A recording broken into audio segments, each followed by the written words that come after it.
Bruce's suitcase exploded into shreds, showering the square with scorched underwear and cheap souvenirs. He stood frozen in shock. But then, finally, the guard moved. Slowly he turned his head and looked at Bruce, not with anger, not with amusement, but with the kind of disdain reserved for something utterly insignificant. The crowd erupted in laughter, but things were about to get even worse. Let's start from the very beginning. This channel won't survive without your subscription and likes. Help me! Washington, D.C. Outside the White House. A bright, sunny day. Tourists flood the area, snapping pictures, live streaming, and filling social media with images of Secret Service officers standing guard in their dark suits and sunglasses. They remain motionless, their faces unreadable. Among the crowd, Bruce McKinley stands out, a stereotypical American tourist, overweight, dressed in cargo shorts, a t-shirt with the American flag, and a red Make America Great Again cap. In one hand, he grips a massive suitcase, in the other, a smartphone streaming live on Facebook. All right, folks, get ready for this. I'm about to make this Secret Service guy work for me. Ha ha, this is going to be legendary. He smirks into the camera. Bruce marches right up to one of the agents. The man remains still, just as expected. Perfect spot right here. Okay, buddy, hold on to my suitcase, would you? Keep an eye on it. I'll be right back. Bruce declares confidently, slamming the suitcase down in front of the agent. The crowd falls silent. People exchange uneasy glances. No one dares to interfere. The Secret Service agent doesn't react. He stands like a statue. Hey, you hear me, man? I said, watch my stuff. Bruce's irritation grows as he nudges the agent's shoulder. Still no movement. Tourists start pulling out their phones, recording the bizarre scene. Come on, bro, you work for the president, right? That means you should protect the property of his guests, and I'm a guest. Bruce's frustration mounts, and then it happens. A voice booms over a loudspeaker, sending a chill through everyone nearby. Attention! Attention! Unattended suspicious item detected. Security protocol kicks in instantly. Armed officers swarm the scene. The crowd freezes. Just moments ago, the White House was surrounded by the usual tourist buzz. Now, an eerie silence takes over the square. Every eye is locked onto the suitcase.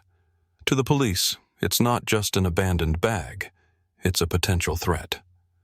Attention! Attention! Unattended suspicious item detected. The loud alarm spreads panic among tourists. What? That's my suitcase. Bruce stammers, stepping forward in distress. A firm hand shoves him back. Two armed officers block his path. One of them, a tall man in a black uniform with a sharp gaze, narrows his eyes. Step back, sir. Hey, what the hell? That's my stuff. Bruce protests, but another firm push forces him farther from the suitcase. The Secret Service agents remain still, but their stance signals full alert. Meanwhile, officers surround the suitcase, making sure Bruce has no chance of getting closer. You left an unattended suspicious item next to federal security personnel? The lead officer's voice booms. He looks at Bruce as if he's a ticking bomb himself. What? It's my suitcase. I just wanted your wooden soldier here to watch it for me. Bruce shouts, waving his arms in frustration. Do you realize this is a national security threat? What damn threat? Bruce scoffs, his face turning red. It's just my underwear and souvenirs. You guys are unbelievable, seriously. The crowd begins whispering. Some people chuckle. What an idiot, someone mutters. Does he really think the Secret Service is here to babysit his suitcase? A businessman in a suit snickers. Bruce notices how people are looking at him, mocking, confused. Some film him, some shake their heads, some wave dismissively like he's an annoying fly. Nobody is on his side. His fists clench. A wave of heat rushes over him. He thought this was just a funny prank, but now they're treating him like some fool? Why are you all so damn serious? It's just a suitcase," Bruce snaps. The officers ignore him, focused on their job. Some talk into radios, others scan the scene. Bruce feels his frustration boil over. He spins toward the Secret Service agent, still standing stiffly, and screams in his face. "Hey, I'm an American. We have freedom. And you can't even talk, you dumbass in a suit. What? Cat got your tongue?" Bruce stands inches from the agent, his face contorted with anger, lips twisted in a mocking grin. The agent doesn't even blink. Zero reaction. The crowd murmurs, sensing something big is about to happen. And then, to be continued. Boom! A deafening explosion rips through the square.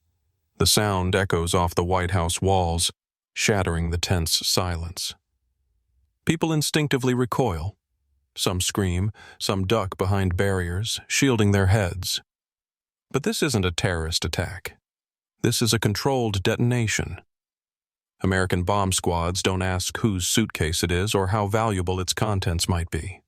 Protocol is protocol. Any unattended baggage must be destroyed. The explosive device obliterates Bruce McKinley's suitcase. Shards of plastic, fabric, and metal scatter across the pavement.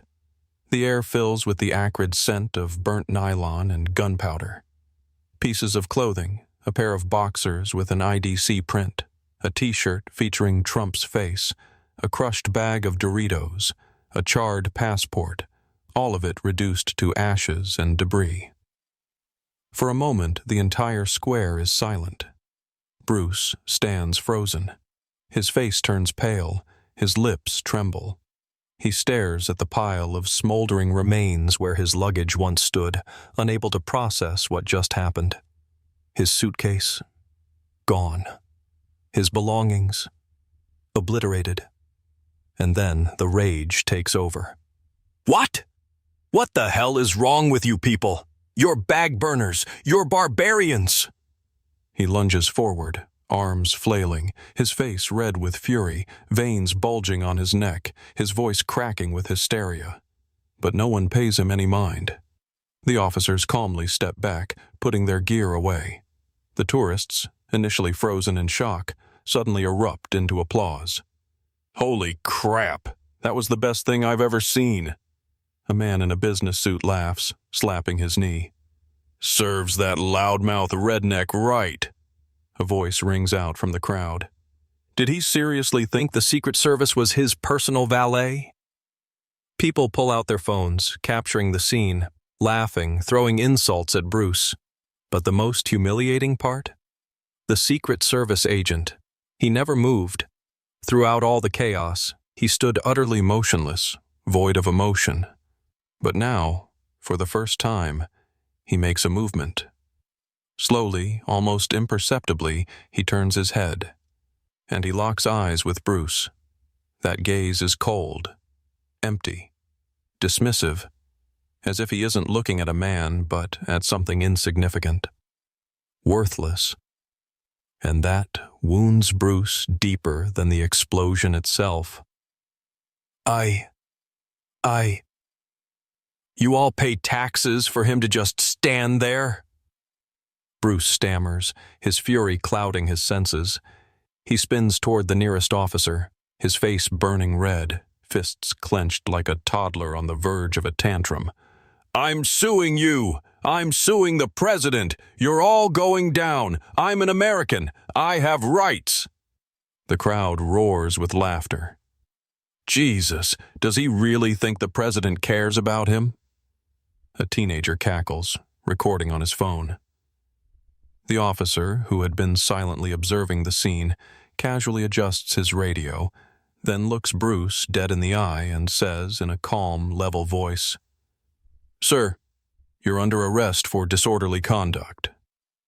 Before Bruce can protest, his arms are already being yanked behind his back. The crowd bursts into cheers. The Secret Service agent remains still, silent, unshaken, as if nothing had ever happened. The next morning, the internet explodes, millions of views, tens of thousands of comments. The video of Bruce McKinley yelling at the agent, demanding he guard his suitcase, and then screaming as it gets blown up, spreads across every social media platform. Headlines scream, "American tourist thinks Secret Service are his personal bellboys. Watch his suitcase get blown up." Secret Service agent gives the ultimate response to an entitled tourist. Classic, a drunk redneck, U.S. national security, and a boom. Memes spread like wildfire. One shows Bruce standing before the agent with the caption, "All right, you watch my suitcase, I'll be right back." Another features the explosion, with Bruce's animated face next to it, captioned, "Well, that escalated quickly." Meanwhile, Bruce sits in a holding cell at the police station. His head throbs, his mouth is dry. His wrists ache from the handcuffs. He glares at his phone, watching his humiliation rack up millions of views. "This can't be happening!" He nearly hurls the device against the wall. At that moment, the door swings open. A bored-looking guard, chewing gum, nods toward the phone. "Consulate's on the line." Bruce jumps up, snatches the receiver. "Hello? Is this the U.S. Embassy? Finally! Listen, I was illegally detained. These lunatics blew up my suitcase. This is a violation of my human rights." A long, weary sigh echoes on the other end. "Mr. McKinley, under U.S. security protocols, any unattended baggage is subject to destruction. You placed yours directly in front of federal personnel." Silence. Bruce opens his mouth to argue, but what's the point? The moment he thinks back to yesterday, that cold, emotionless stare of the agent flashes in his mind.